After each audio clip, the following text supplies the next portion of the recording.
नमो उवज्जायाडम नमलो ये सब सागुणम। पंच परमेष्टि भगवंतों की, गणाचार्य भगवान विराग सागर जी महामुंडराज की, पट्टाचार्य भगवान गुरुवर विशुद्ध सागर जी मुंडराज की,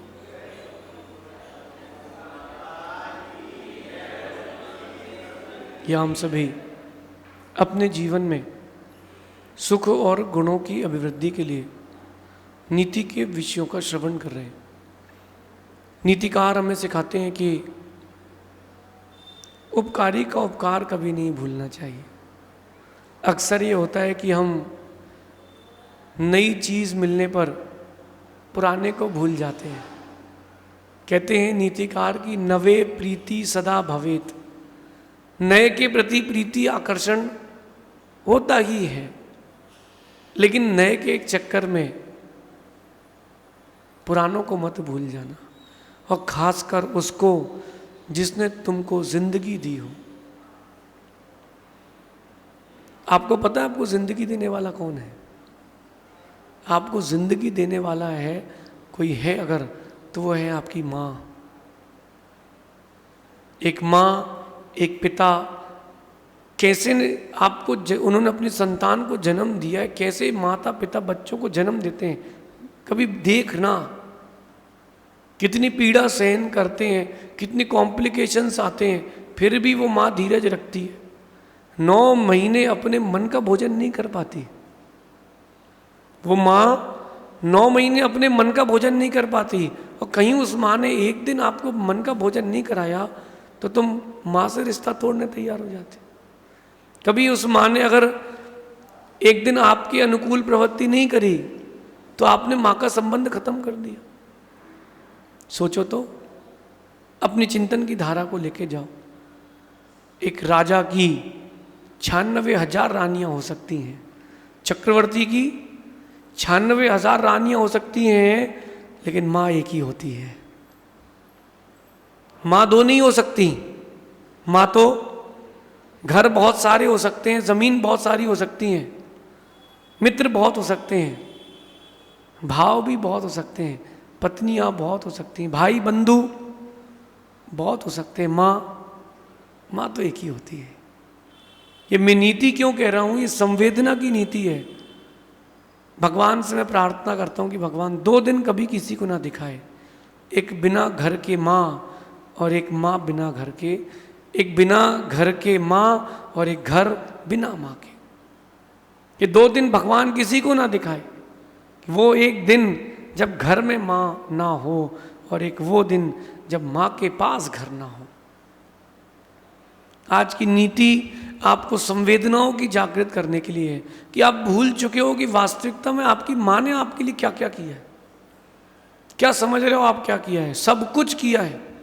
जब जन्म दिया है तो खुद के शरीर का लावण्य छीण किया है। कितना कष्ट से तुमको पाला है। खड़े नहीं हो पाते थे, खड़े होके चलना सिखाया है। चलना नहीं जानते थे तो हाथ पकड़ पकड़ के चलना सिखाया है। अगर आपका बेटा सिर्फ रोज आपका अंगूठा चूसे, 1 साल तक आप त्रस्त हो जाओगे, चिड़चिड़ करने लगोगे। माँ ने उसको अपना स्तन पान कराया है, दूध पिलाया है, और दूध नहीं, माँ ने 9 मास पेट में रख के खून से भी पोषण किया है। इसीलिए कहते हैं खून का रिश्ता है। खून का रिश्ता क्यों कहते हैं माँ से? सारी बातों को आज समझना नीति में। पहले दृष्टांत से चालू करता हूँ। एक बच्चा अपनी माँ से पूछता है, 3 साल का बच्चा, कि माँ तू इतनी अच्छी है, इतनी सुंदर है, तेरे भाव बहुत अच्छे हैं, लेकिन तेरे हाथ ऐसे क्यों हैं? काले काले से क्यों हैं तेरे हाथ? माँ कहती है, बेटा चल दूध पी ले, खेल, यहाँ वहाँ की बातें मत कर। फिर 10 साल का हुआ बच्चा फिर पूछता है, माँ सब कुछ अच्छा है लेकिन तेरे हाथ यहाँ से काले काले क्यों हैं? बहुत बदसूरत लगते तेरे हाथ। माँ कुछ नहीं बोली, चल चल पढ़ाई कर। 20 साल की उम्र तक वो यही प्रश्न पूछता रहा। एक दिन माँ ने सोचा कि अब बता देते हैं। बोले, बेटा बोला कि माँ तेरे हाथ इतने बदसूरत हैं, मुझे पसंद नहीं। माँ धीरे से कहती है, बेटा सुन, जब तू 6 महीने का था घर में आग लग गई थी, जिस पालने में तू था उस पालने में आग लग गई थी, तुझे उठा के बाहर लाई थी, ये हाथ जल गए थे, ये हाथ जल गए थे। बच्चा माँ का हाथ चूमता है और कहता है माँ इनसे सुंदर हाथ दुनिया में कोई और नहीं है। माँ ने आपके लिए सब कुछ किया है और अपना करियर बन गया, अच्छी लड़की मिल गई, अच्छा लड़का मिल गया, माँ को भूल गए। जिस पिता ने आपको कंधे पर बैठा करके सब कुछ सारी इच्छाएं पूरी की हों, उस पिता को भूल गए। खुदगर्ज शब्द का ध्यान रखना, उपकारी का उपकार मत भूलना। माँ से बड़ा उपकारी दुनिया में कोई नहीं है। माँ ने आपको सिर्फ दूध ही नहीं पिलाया है, अपितु 9 मास गर्भ में रख के अपने खून से आपका पोषण किया है। पता है जब एक माँ बच्चे को जन्म देती है तब उसको कितनी पीड़ा होती है। साइंस कहता है 45 कोई डेसिबल करके उनका एक यूनिट चलता है इस विज्ञान में।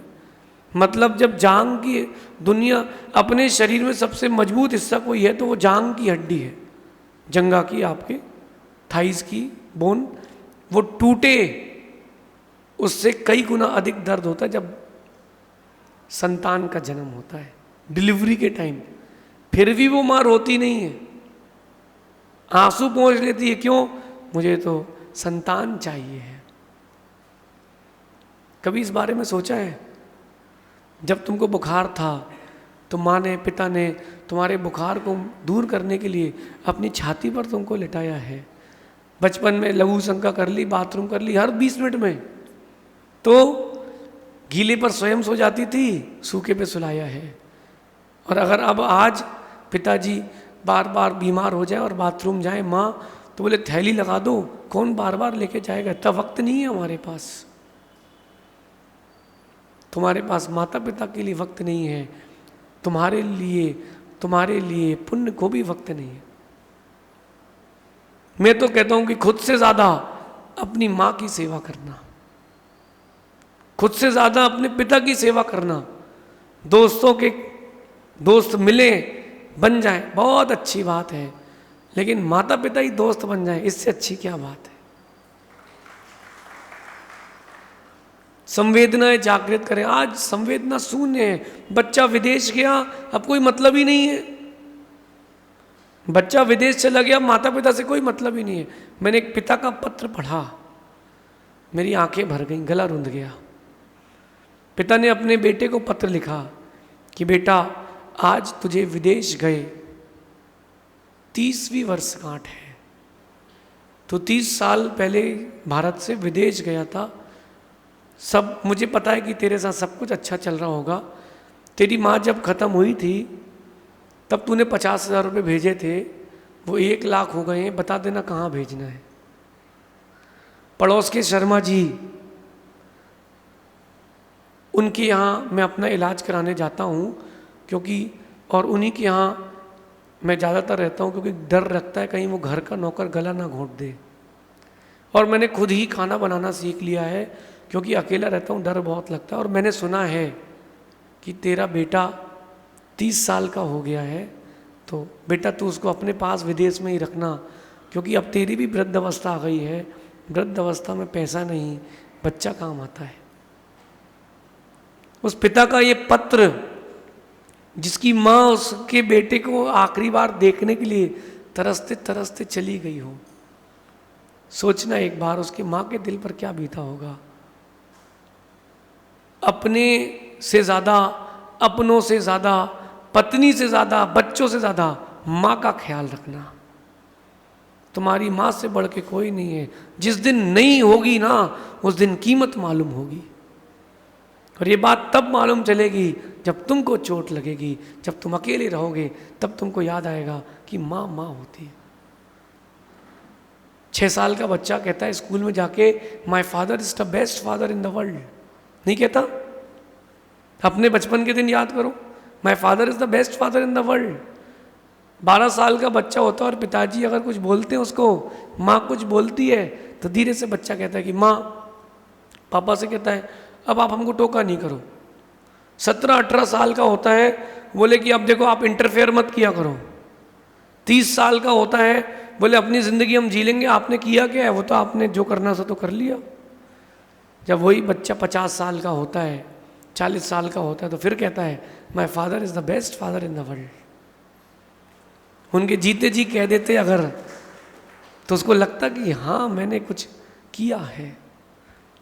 एक बात बोलता हूँ, गुरुजी हमेशा कहते थे कि संतान को तो तुम पैदा कर सकते हो,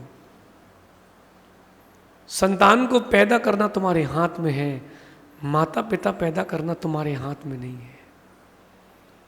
इसलिए अपने खुद से ज़्यादा अपनी माँ की सेवा करें। जो माँ की सेवा करेगा, ध्यान रखना भगवान ऊपर से देवता भेज करके उसकी सेवा कराएंगे, निश्चित कराएंगे। मैंने जीवन में बहुत लोगों से मिला हूँ, कई लोगों को देख करके ऐसा लगा कि भगवान इससे निकृष्ट दुनिया में कोई नहीं होगा, कई लोगों को देख करके लगा कि इसकी उत्कृष्ट कुछ नहीं होगा। एक बच्ची ने, बेंगलोर की घटना बता रहा हूँ, 17 साल की बच्ची ने एक लड़के को पसंद कर लिया और माता पिता ने मना किया। उसने लड़के के साथ मिल करके माता पिता के टुकड़े करके फ्लैश कर दिया, फ्लैश कर दिया टॉयलेट में। सोचो 1 मिनट के लिए, कितनी नीचे भी जा सकता है व्यक्ति और कितना ऊंचा भी जा सकता है व्यक्ति। राम ने अपनी माँ के लिए सब कुछ कर लिया, राम ने अपने पिता के लिए सब कुछ कर दिया। आपने क्या किया है? 1 मिनट के लिए सोचो कि आपने अपनी माँ के लिए क्या किया है और क्या कर रहे हो। जो आप कर रहे हो वही तुम्हारा बेटा तुम्हारे साथ कर दे, तुमको कैसा लगेगा? वो कंडीशन अपने सामने भी तो लाओ।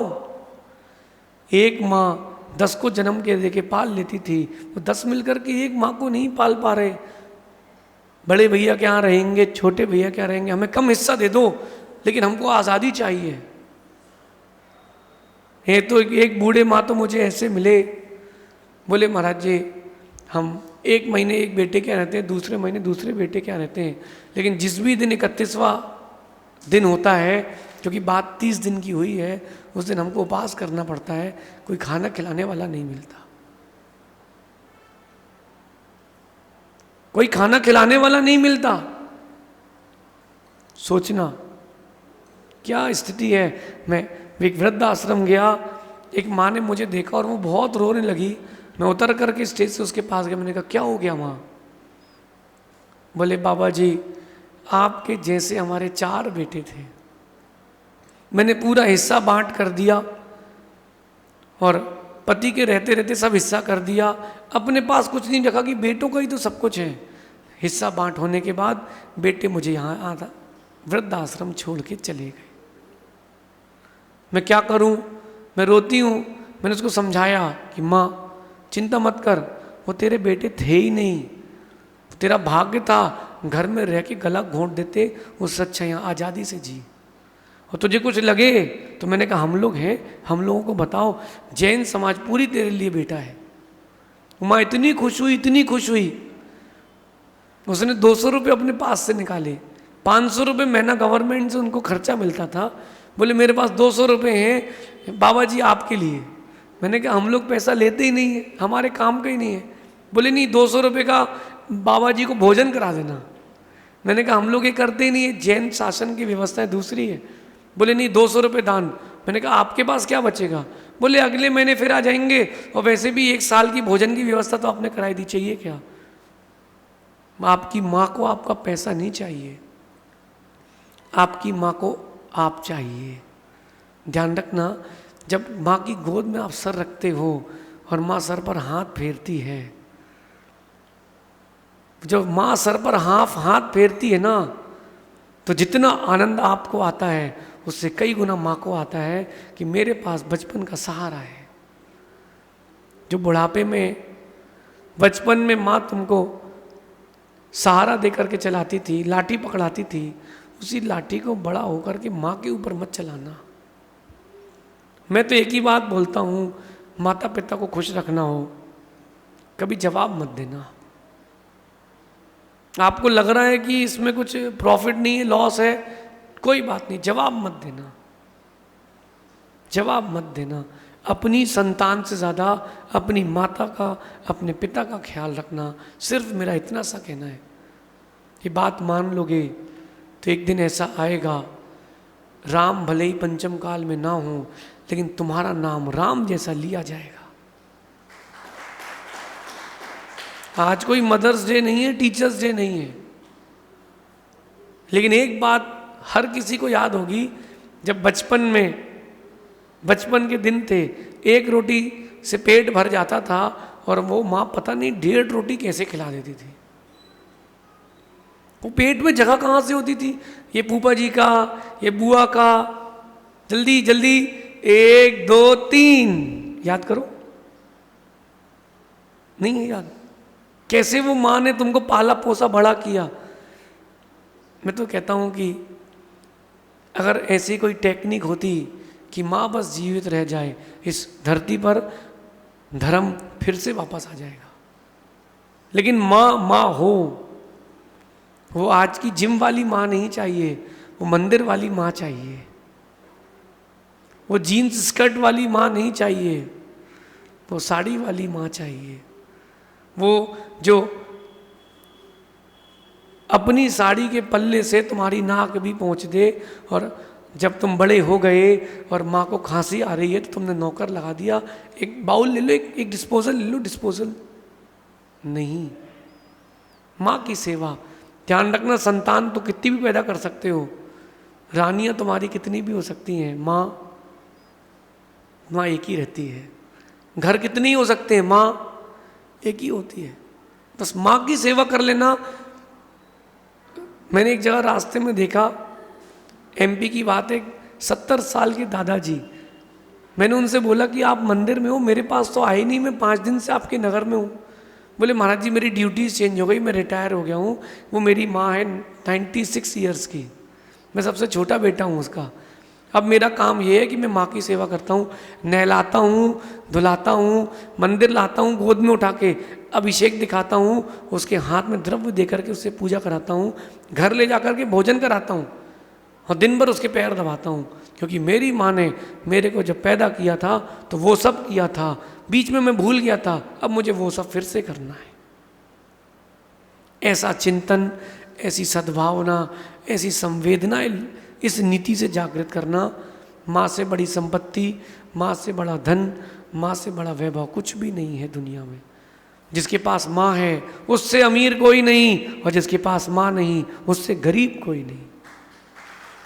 अपनी अमीरी गरीबी को आज जांच लेना, क्योंकि बच्चे तो तुम गोद भी ले सकते हो, माँ तुम गोद नहीं ले पाओगे, वो तो माँ ही तुझको गोद में लेगी।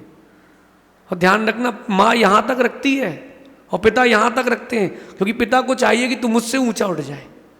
तो पिता पर भी कभी शक मत करना कि पिता मेरे बारे में क्या सोच रहे हैं, नहीं, वो जैसा जी रहे हैं जीने दो, तुम भी उनके अनुरूप जी जाओ, क्योंकि उनने तुमको जीवन दिया है। पैर धो करके भी उनके जिंदगी भर पियोगे तो उपकार नहीं चुका पाओगे।